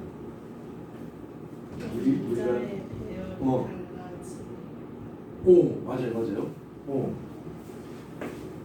이 화학 변화라고 하는 것은 물질의 성질이 바뀌는 변화야. 근데 물질의 성질이 바뀐다는 얘기는 분자의 종류가 바뀐다는 얘기거든. 근데 분자의 종류가 바뀌려면 그 분자 내에 화학 결합이 변해야 돼. 화학 결합이 변하는 것이 바로 화학 변화야. 화학 결합이 바뀌면 분자의 종류가 바뀌고, 분자의 종류가 바뀌면 물질의 성질이 바뀌어요. 이렇게 성질이 바뀌는 것을 바로 화학 변화라고 하는데, 예를 들면 이렇게 볼 수 있겠죠. 여기 물이 있어. 산소와 수소가 서로 화학 결합하고 있겠지. 이렇게 화학 결합하고 있어요. 근데 이것이 이 결합이 끊어집니다. 결합이 끊어지면서 산소는 산소끼리, 수소는 수소끼리 이렇게 결합합니다. 수소는 수소끼리, 수소는 수소끼리, 산소는 산소끼리 이렇게 결합하는 거지. 그러면 산소와 수소 사이의 화학 결합 끊어지고, 산소와 수소 사이의 화학 결합 끊어지고 새로운 결합이 형성되지. 그래서 더 이상 물이 아니라 수소와 산소라고 하는 걸로 다시 바뀌었지. 결국 성질이 바뀐다는 얘기는 분자의 종류가 바뀌는 거고, 분자의 종류가 바뀌기 위해서 그 분자 내에 존재하는 화학 결합이 변해요. 산소와 수소 사이 결합이 수소와 수소, 산소와 산소 사이 결합이 바뀐다는 거지. 이 화학 결합의 변화가 바로 물질의 성질을 변화시키는 화학 변화의 출발점이 됩니다. 그럼 선생님 물리변은 뭐예요? 물리변화라고 하는 것은 화학 결합은 안 바뀌어요. 화학 결합은 안 바뀌고, 여기 물 분자일 때 시작, 여기 물 분자가 있고, 여기 물 분자가 있고, 여기 물 분자가 있고, 여기 물 분자가 있으면 요 분자는 그냥 그대로입니다. 분자는 그대로 있고, 요 분자끼리 끌어당기는 힘이 얼마나 강하냐 약하냐에 따라서 요 분자와 분자 사이의 간격이 좁아지고 넓어지면서 물질의 상태가 바뀝니다. 이걸 물리변화라고 합니다. 근데 요 원자와 원자끼리 요 서로 끌어당기는 거 있죠? 원자와 원자끼리 끌어당기는 거, 요거를 화학 결합이라고 해요. 화학 결합이라고 부르는데, 요 분자와 분자끼리 끌어당기는 거 있잖아. 이거는 분자 결합이라고 불러요. 분자 결합이라는 단어는 존재하지 않아요. 이것을 분자 간의 힘이라고 해요. 분자 간의 힘. 그러니까 원자와 원자끼리 서로 달라붙는 것은 결합이라는 단어를 쓰고요. 분자끼리 서로 끌어당기는 것은 결합이라는 단어를 쓰죠. 힘이라는 단어를 써요. 그래서 이 힘이 강해지냐 약해지에 따라서 이 분자 사이의 간격이 좁아질 수도 있고 넓어질 수도 있으면서 물질의 상태가 바뀌는 거야. 그렇지만 그 물질의 고유한 성질은 안 바뀌어. 물리 변화. 그러나 이 화학 결합이 끊어지게 되면 분자의 종류가 바뀌면서 그 물질의 고유한 성질이 변하겠지. 이런 변화를 무슨 말이야? 화학 결합. 지금 이렇게 짧은 시간 동안에 정말 어마무시하게 많은 양을 해야 되니까, 근데 여러분 적극적으로 협조해 주시기 바랍니다. 그래야지 우리가 최대한 많은 내용을 설명할 수 있습니다. 자, 그럼 보자. 화학 결합은 원자와 원자끼리 서로 달라붙는 것을 화학 결합이라고 부르는데, 이 원자가 있으면 이 원자는 그 성질에 따라서 원자의 종류를 크게 두 종류로 구분할 수 있어요. 그러니까 원자의 구성이 아니라 원자의 종류를 크게 두 종류로 구분할 수 있지. 그것이 갖는 성질에 따라서. 한쪽 그룹은 뭐야? 전자 뺏고자 하는 거. 한쪽 그룹은 뭐야? 전자를 잃어버리고자 하는 거. 그게 두 그룹을 구분할 수 있잖아. 그렇지? 그래서 이 원자는 그 성질에 따라서 금속과 비금속으로 구분할 수 있어요. 그 두 그룹으로. 이 금속은 우리가 좀 전에 배웠듯이 얘는 원자가 좁아서 적으니까 얘는 전자 같다 그래서 양이온이 되는 것이 인생의 목표예요. 양이온이 돼야지 옥텟을 만들 수 있고요. 비금속이라고 하는 것은 반대로 남한테 전자를 뺏어 와야지 옥텟 규칙을 만족시킬 수 있는 그런 놈이란 말이야. 그래서 이 화학결합의 주체가 되는 원자는 금속과 비금속 이 두 가지로 구분할 수 있어요. 그럼 얘네들이 서로 만날 수 있는 경우의 수는 모두 몇 가지 경우가 존재할까? 얘가 만날 수 있는 경우의 수 몇 가지가 존재해? 주정이 몇 가지가 존재해? 만나는 경우의 수가 두 가지밖에 없어요? 어떻게?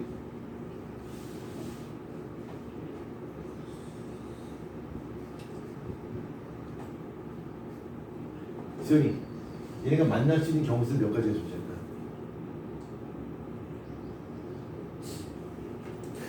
세 가지가 존재해요. 어떻게 세 가지가 존재할까? 금속과 비금속이 만나는 경우가 있을 것이고, 또 금속과 금속이 만나는 경우가 있을 것이고, 또 비금속과 비금속이 만나는 경우. 세 가지밖에 없잖아. 중에 더 있어? 없잖아. 세 가지밖에 없어요. 그래서 지금 내가 여러분에게 설명하고자 하는 화학 결합도 하나, 둘, 세 개만 되죠. 때려 죽여도 세 가지밖에 없어요. 세 가지밖에. 근데 금속과 비금속이 만나건, 금속끼리 만나건, 비금속끼리 만나건 간에 이 화학 결합의 목적은 다 똑같아요.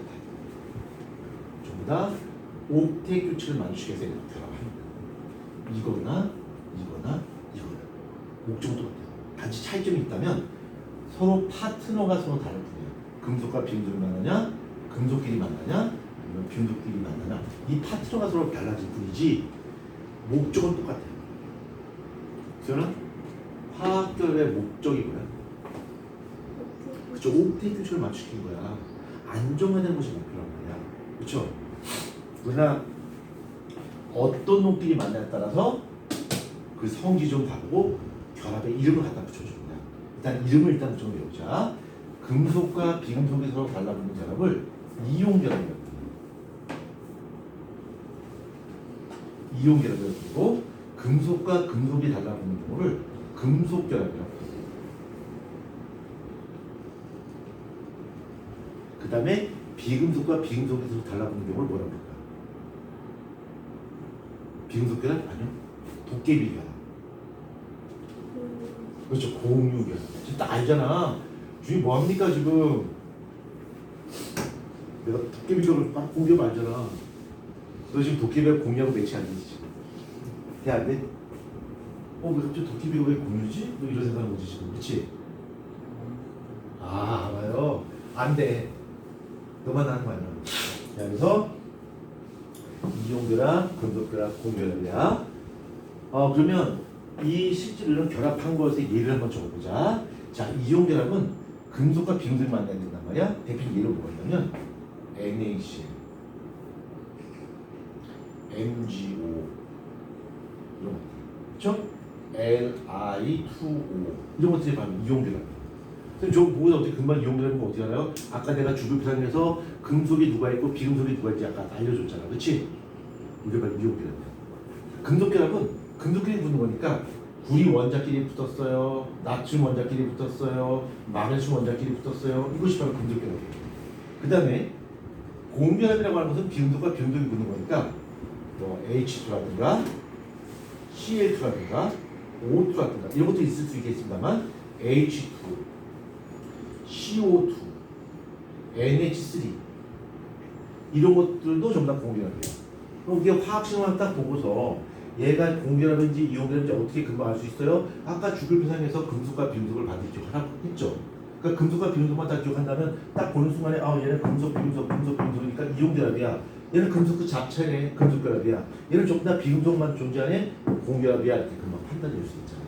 그러니까 아까 별거 아닌 것 같지만 그 주글비상에서 금을 쫙 긋고서 왼쪽에 있는 것이 금속이고 오른쪽에 있는 것이 비금속이야 라고 하는 것이 모든 설명의 첫 시작점입니다. 거기서부터 틀어지게 되면 그 뒤에 설명은 다 무너지게 돼 있어요. 쌤이 있어. 나 무너진 거 아니야? 이렇게 그런 거 아니죠? 네? 네? 네. 지금 옳지 않으시고 왠지 불안한데. 자, 책 한번 보겠습니다. 여기 보면 113페이지 보게 되면 옥텟 규칙을 다 알고 있을 것이고요. 이때 탐구 한 컷 있겠는데 그럼 모두 다 뒤에가 설명할 거고 넘어갑니다. 넘어가고 어디를 보시냐면 페이지 116페이지입니다. 116페이지. 자, 이용 결합부터 설명을 하겠습니다. 이용 결합. 아까 주급상에 있는 금속과 비금속을 구분하지 못하면 알파벳을 모르는 상태에서 영어 넘겨보는 거나 마찬가지다. 그럼 무모한 도전하지 마시고요. 순서대로 아주 기초가 되고 베이스가 되는 부분은 반드시 머릿 때 정리하고 그 다음에 뛰쳐 들어가야 됩니다. 그걸 생략을 하게 되면 계속 악순환이 될 것이고요. 결국 버티지 못하고 쓰러지게 됩니다. 자, 첫 번째 이용 결합부터 한번 보도록 하겠습니다.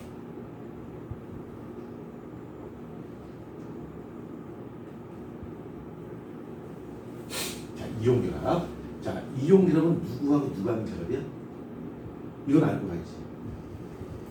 얘는 금속하고 누가 하는 거? 비금속이 하는 거. 비금속이 되고 금속은 우리가 익히 알다시피 남한테 전자를 갖다 버리는 놈이야. 그렇죠? 얘는 전자를 갖다 버리고 싶어 해. 슬퍼? 왜 자꾸 눈물 흘려? 아, 전자 갖다 버리고 슬퍼요? 넣고 버리는 거 아니잖아. 자, 얘는 전자 갖다 버리고 싶어 하고요. 얘는 전자를 뺏고 싶어 한단 말이야. 그러니까 얘도 만족하고 얘도 만족하겠죠. 얘가 전자를 갖다 버려요. 그럼 얘가 양용이 되면서 I'm happy 하겠지. 얘는 전자를 얻겠지. 음용이 되면서 I'm happy 이렇게 한단 말이야. 얘는 금속 양용이 되고요. 얘는 금속 음용이 돼서 금속도 옥텟을 만족시키고 비금속도 옥텟을 만족시키는 거죠. 맞죠? 이거 있어요? 그래서 얘가 그겠죠. 준혁아, 이 금속 양용이 비금속 만나서 전자를 건네줬단 말이야? 근데 얘가 뭐라 그럴까? 전자 건네주고 있어. I'm happy라는 거죠. 그럼 비금속은 전자를 받아서 얘도 옥텟을 만족했잖아. 얘는 또 뭐라 그럴까? I'm happy? 뭐 어색하잖아. I'm happy. 얘는 I'm happy too. 난 행복해. 난 두 배로 행복해. 뭐 이런 뜻이겠지, 그렇지? 맞죠? 그래서 얘도 옥텟을 만족시키고 얘도 옥텟을 만족시키는 거야. 이게 바로 뭐야? 이용되는 거야. 맞죠? 맞잖아. 아, 선생님 거기까지 주고 하는데. 주혁이 지금 저기 목마르지? 수현이 목마르지? 네? 아니 물 마셔볼래? 어? 눈물 많이 흘려서 목마를 것 같아. 괜찮아요? 봅시다. 자, 그 다음에 문제. 네? 목마르시면 눈물 쓰면 어떨게요? 몰라요. 그걸 어떻게 합니까? 자, 요 금속 양면은 플러스 정식되고 있고요. 비금속 음료는 마이너스 정식되고 있으니까 이 플러스 입자와 마이너스 입자 사이에서 서로 끌어당기는 힘이 존재할까? 미는 힘이 존재할까? 서로 끌어당기는 힘이 생성이 되겠지. 그렇죠? 우리는 플러스와 마이너스 사이에서 이 끌어당기는 힘을 뭐라고 하냐면 정전기적 인력이라고. 정전기. 그래서 양용과 음용 사이에 정전기적 인력이 없는 플러스 마이너스 사이에. 자, 정리해보자. 자, 이용결합이라고 하는 것은 금속 양용과 비금속 음용 사이에 정전기적 인력에 의해서 형성된 결합을 이용결합이라고 합니다. 지금 준혁이가 제대로 안 떴기 때문에 내가 매우 힘들지만 다시 한번 저기 발표하도록 하겠습니다. 아, 준혁이 때문에 내가 두 배로 더 힘드네요. 배터리를 더 많이 쓰게 되네. 자, 이용결합이라고 하는 것은 금속 양용과 비금속 음용 사이에 정전기적 인력에 의하여 형성된 결합, 이걸 바로 이용결합이라고 합니다. 플러스 마이너스 쓰고 다. 그렇죠? 오케이? 그러면 요 이용 결합의 대표인 얘는 뭐가 있나요? 자, 이용 결합의 대표인 얘는 뭡니까? 자, 예를 들면 NaCa라든가 Na2O라든가 뭐 MgO라든가 뭐 이런 것들이 전부 다 이용 결합 물질이에요. 얘들 잘 보면 전부 다 금속 양용과 비금속 음용을 붙였어요. 요거 볼까요? 요거 Na 플러스하고 Cl 마이너스. 얘는 Na 플러스 2개랑 O2 마이너스. 얘는 Mg2 플러스랑 O2 마이너스. 이런 식으로 금속 양용과 비금속 음용들이 전자를 주고받으면서 형성 결합이 바로 이용 결합이에요. 그다음에 저번에 설명했지만 이렇게 전자를 주고받곤 할 때 얘네들은 잃어버린 전자 수하고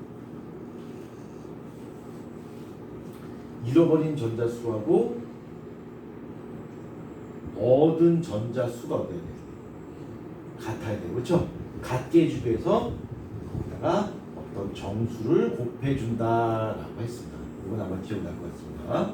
그래서 NaCl 같은 경우는 Na 플러스 Cl 마이너스가 1대를 결합할 수 있는데 Na 플러스와 O2 마이너스 얘는 하나 갖다 버리고 얘는 두 개 얻으니까 얘가 두 개 있어야 된단 말이야. 그래서 Na2O 2대를 결합하는 거죠. 그렇죠? 이거 알죠?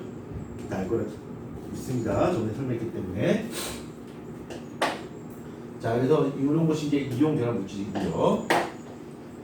이용 결합 물질의 특징 한번 보자. 자, 이용 결합 물질의 특징 첫 번째는 요 이용 결합 물질은 상온에서 액체로 존재할까 지체로 존재할까? 상온에서 수연이 액체로 존재할까? 기체로 존재할까? 소금 기체? 어? 네, 고체로 존재하죠. 그렇죠? 네, 그렇죠. 살아면서 그렇죠. 고체로 존재합니다. 이렇게 물어보면 또 수영이 그렇죠. 낚였어, 그렇죠.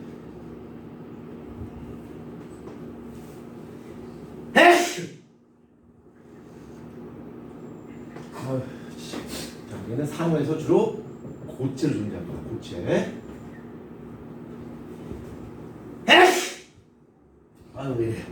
자, 그다음에 두 번째. 얘는 두 번째. 이거 제일 중요한 성질입니다. 자, 이게 이용질환 물질은요. 고체 상태에서는 전기 전도성이 없어요. 전기 안 통해요.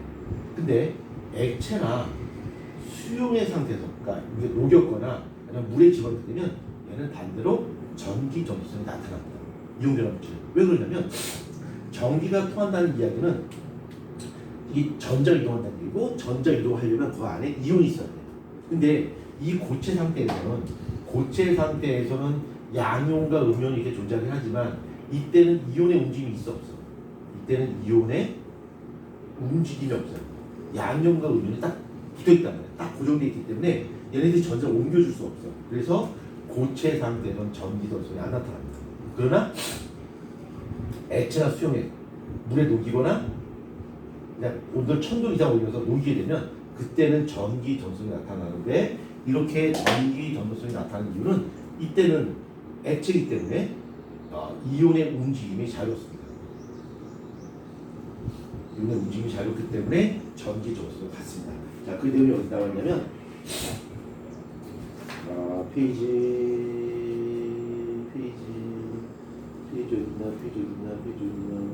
어딨나 여기 페이지 118페이지가 118페이지. 자, 118페이지 보게 되면 전기 전도성이 있습니다. 전기 전도성. 고체 상태에서는 이온들이 자유롭게 움직일 수 없으므로 전기가 흐르지 않지만 수용의 상태나 액체 상태에서는 전기 전도성이 있다. 누구 때문에? 이온들이 자유롭게 움직일 수 있기 때문에 전기 전도성을 갖는다. 그러니까 소금 알갱이에다가 콘센트 꽂으면 전기 안 통해요. 근데 물에다 소금을 집어넣은 다음에 콘센트를 꽂으면 전기 통합니다. 얘는 액체나 수용의 상태에서만 전기가 통하고, 그것은 바로 이온들이 자유롭게 움직일 수 있기 때문이다. 라고 아실 수가 있습니다. 자, 그 다음에 이온 결합물질의 세 번째 특징. 이온 결합물질의 세 번째 특징은 얘는 주로 상황에서 고체로 존재하는데 빵하고 충격을 가게 되면 쉽게 부서집니다.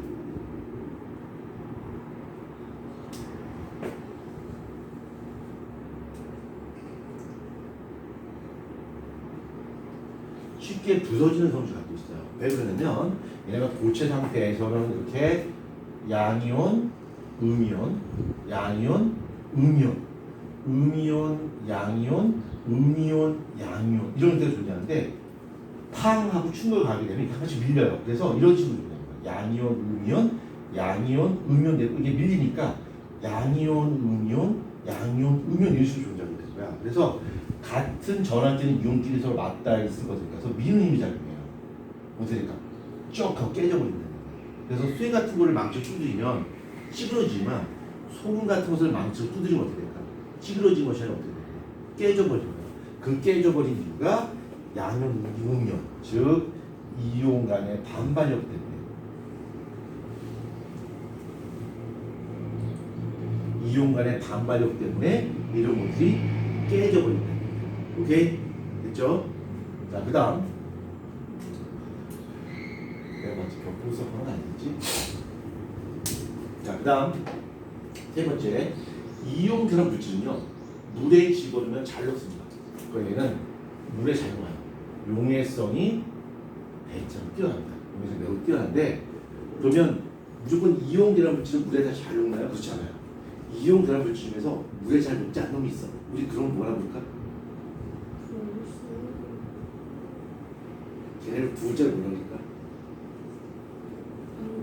앙금. 앙금은 이온 결합 물질인데 물에 안 녹아요. 그걸 우리 뭐라 불러? 앙금이라고 그러죠.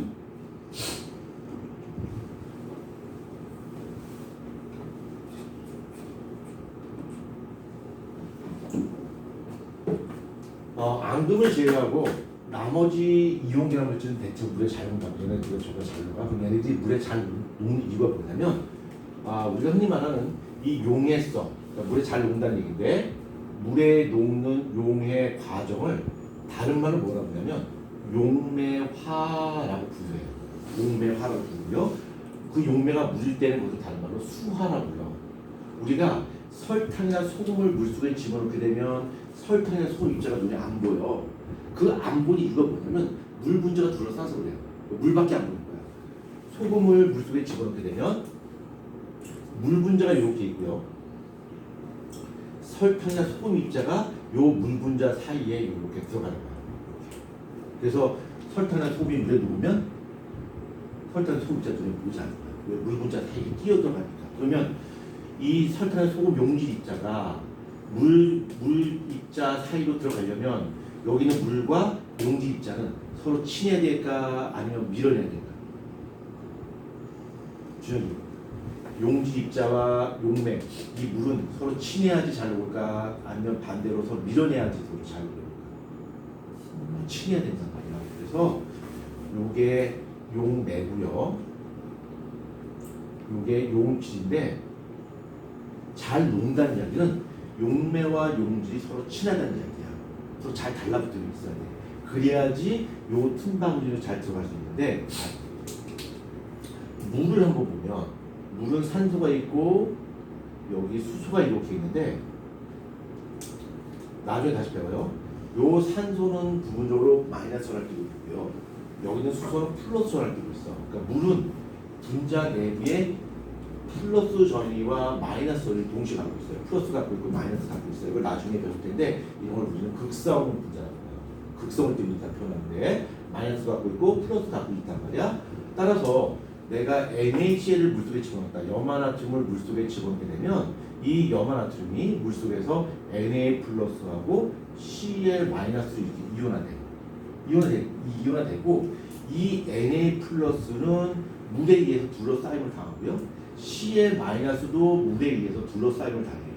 어떻게 이런 일이 가능하냐면 물은 플러스 갖고 있고 마이너스 갖고 있기 때문에 여기에 Na 플러스가 이렇게 있다면 이 Na 플러스를 요 산소가 마이너스 부분이니까 요 산소 부분을 여기다 갖다 대고서 얘를 이렇게 둘러쌀 수 있다는 얘기예요. 녹일 수 있는 거겠지. 만약에 Cl 마이너스다라고 한다면 반대로 이 플러스 부분을 이 Cl 마이너스에 갖다 대고서 물 분자들이 이렇게 둘러싼다는 얘기야. 녹일 수 있는 거야. 그래서 이온 결합 물질은 플러스 갖고 있고 마이너스 갖고 있지만 물 또한 역시 마찬가지로 마이너스와 플러스를 동시에 갖고 있기 때문에 물 분자에 의해서 둘러싸임을 잘 당한다. 둘러싸임을 잘 당한다는 얘기는 뭐야? 물에 잘 녹을 수 있다라는 이야기입니다. 오케이? 이해되죠? 선생님 근데 앙금은요 안 녹잖아요. 그건 왜 그래요? 왜 그러냐면 이 물과 용질이 서로 이렇게 끌어다니고 서로 붙는 힘보다 이온 결합 자체가 너무 센 거야. 이온 결합 자체가. 그러니까 여기 있는 NA하고 Na 플러스 Cl 마이너스가 달라붙는 힘보다 물과 Na 플러스 물과 Cl 마이너스가 서로 끌어당기는 힘이 더 세야지 얘네가 끊어내고서 이렇게 둘러싸임 당할 텐데 앙금이라고 하는 것은 이 양용과 음료는 너무 타이트하게 붙어 있는 거야. 그러니까 물과 Na 플러스 물과 Cl 마이너스가 끌어당기는 힘보다 이거 자체의 결합이 더 센 거야. 그러니까 안 끊어지겠지. 이용 안 되는 거야. 그것을 바로 뭐라 불러? 앙금이라고 부르죠. 자, 우리가 이용이라는 문제 특징 책에는 굉장히 복잡하게 나왔는데 딴 거 기억하지 마시고 딱 두 가지만 기억하자. 자, 이용이라는 물질은 고체 상태에서는 전기 전소성이 안 나타난다. 왜? 이온의 움직임이 없기 때문에. 이거 기억하시고 두 번째, 이온이라는 물질은 충돌을 가지면 어떻게 된다? 쉽게 부서진다. 왜? 이온 간의 반발력이 매우 크기 때문에. 이거만 기억하시면 돼요. 뭐 뒤에 여기 보면 뭐 이온 결합력이 세요, 약해요, 뭐 결합 에너지 뭐 막 얘기하죠. 이거 다 필요 없어요. 다 필요 없고 우리가 기억해야 될 것은 118페이지 보시게 되면 전기 전도성 요거 기억하시고요. 그 다음에 4번에 보면 단단한 정도 나오죠.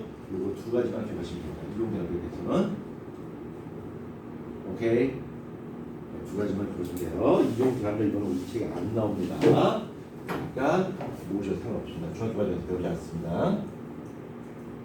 자, 지금 이용결합 배웠고요. 자, 이용결합이라고 하는 것은 금속 양용과 비금속 음연 사이의 정점적 인력에 의해서 형성되는 결합이 바로 이용결합이고, 이 이용결합은 잃어버린 전자수와 얻은 전자수가 같아야 됩니다. 이거 기억하셔야 되고, 그 다음에 상온에서 고체 상태 존재하고, 고체 상태 존재할 때는 전기 전선이 나타나지 않지만 액체나 수용의 상태에서는 전기 전선이 나타난다. 그 이유는 바로 이온들이 자유롭게 움직일 수 있기 때문이라고 하는 거. 그 다음에 충돌을 가게 되면 쉽게 부서져요. 이온 간의 반발력에 의해서 쉽게 부서진다. 까지만 기억하시면 됩니다. 준혁이 언더스투드? 오케이. 자, 그 다음에 쭉 넘어가서 페이지 122페이지입니다.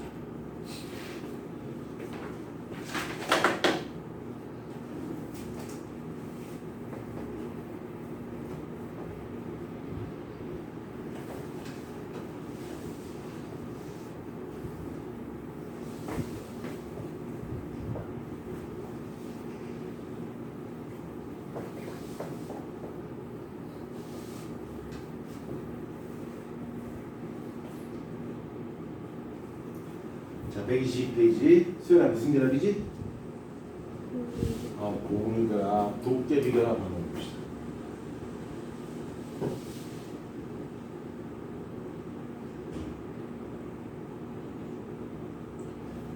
준혁아, 공유가 뭔 뜻이야? 같이 쓰는 거야. 같이 쓰는데 이 공결합이라고 하는 것은 아까도 잠깐 정리했지만 이 공결합은 비금속기라는 결합이야. 자, 비금속기라는 결합인데, 자, 비금속기라는 결합이 진짜 이렇게 금속이 있어요. 이 비금속은 우리가 수업 초반부에 설명했듯이 얘네는 원자가 전자수가 대단히 많아요. 원자가 전자수가 많기 때문에 얘네가 목표하는 것은 전자를 갖다 버리는 것이 아니라 반대로 얘는 남한테 전자를 뺀 걸 원한단 말이야. 얘는 전자를 남한테 받아보고 싶어요. 그래서 음연이 되고 싶어요. 얘네의 목표는. 근데 얘도 마찬가지야. 얘도 원자 전자 많고요. 전자를 남한테 뺐고 음연이 되고 싶은단 말이야. 얘나 생각이 똑같아. 그렇다고 해서 한쪽을 희생시키면서 얘만 만족줄 수가 없잖아. 그렇죠? 결합이라고 하는 것은 어느 한쪽을 몰빵하는 것이 아니라 너도 만족해야 되고 나도 만족해야 될 거야. 우리 팀은 모두가 다 만족해야 되는 거지 어느 누구 하나라도 나는 만족 못해, 나는 옥텟 못 지켰잖아 이러면 안 돼요. 어느 누구나 다 옥텟을 만족시키게끔 하는 것이 바로 화학계의 목적인데 얘도 전자 뺏고 싶어. 얘도 전자 뺏고 싶어 해. 그럼 가장 좋은 방법은 얘네들의 파트너로서 금속이 온다면 땡큐야. 근데 금속이 오면 이온결합에서 땡큐가 되겠지만 안타깝게도 금속이 없어요. 그럼 이 비금속들끼리 어떻게 해결할 수 있느냐. 자, 이거를 해결하는 것을 쉽게 설명하는 모델을 제시한 사람이 루이스라는 사람인데 이 루이스라는 사람이 루이스 전자 점식이라고 하는 걸 이제 만들어냈어요. 자, 루이스 전자 점식이라고 하는 걸 설명하기 앞서서 이 공결한 물질의 대표 예는 뭐냐면 아까 제가 예를 들었죠?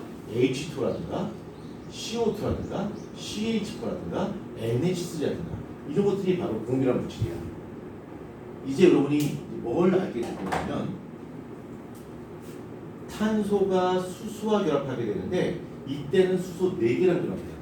근데 질소는 수소랑 공결합이라고 하는 걸 하는데 질소는 3개랑 붙어요. 산소도 공결을 하게 되는데 그때 수소와 공결을 형성할 때 얘는 달랑 2개가 보면 돼요. 왜 산소는 2개가 붙고 얘는 왜 4개가 붙고 얘는 왜 3개가 붙는가? 그걸 이해하게 됩니다. 뭘 이해하면 루이스 전자점식을 이해하게 돼요. 나다갑게 루이스 전자점식을 설명을 해야 되는데 시간이 현재 6분밖에 안 남았습니다. 안타깝습니다. 되게 막 해피한데 이런 게 나한테 행운이 막 이러는데 저기 준혁이는 오늘 저녁 안 먹고 왔잖아요. 그렇죠? 먹고 왔어요? 뭐 먹고 왔어요? 네, 밥 먹고 왔어요? 오, 그게 혈색이 좋군요. 예, 술이 뭐 먹었어요? 점심도 안 먹었어? 아침은? 아침 그냥 2배로 먹었군요. 점심까지 미리. 그건 아니에요? 배고프겠네? 집안에서 밥 먹고 올 거예요? 그럼 굶은 거야? 어쩔 TV. 아, 친구랑 만나서 또 뭐 먹기랬지.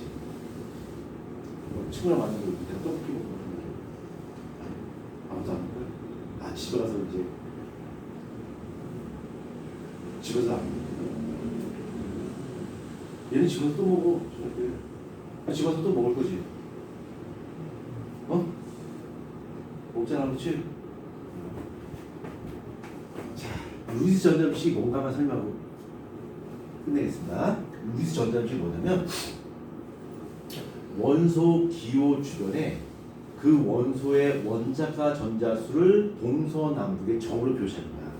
예를 들어볼게. 만약에 탄소다라고 한다면 탄소 원자는 6번이잖아. 전자비치가 2, 4 이렇게 되고 최가 전자 4개가 되는 거 아니야. 그러면 탄소를 그리고서 이 네 개의 최가 전자 4개를 하나, 둘, 셋, 4개 이렇게 점으로 표시합니다.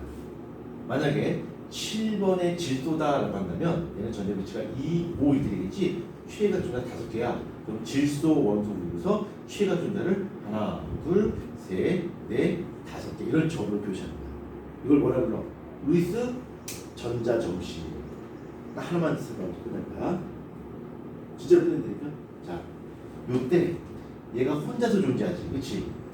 혼자서 요 혼자서 존재하는 요 전자를 뭐라고 하냐면 요 전자를 홀 전자라고 해. 홀 전자. 그럼 질소는 홀 전자 몇 개야? 3개 되지. 탄소는 홀 전자 몇 개야? 4개 되지. 끝낸다고 했더니 왜 답을 안 하는 것도? 수연이 답을 해줘야지. 자, 얘는 홀 전자 몇 개야?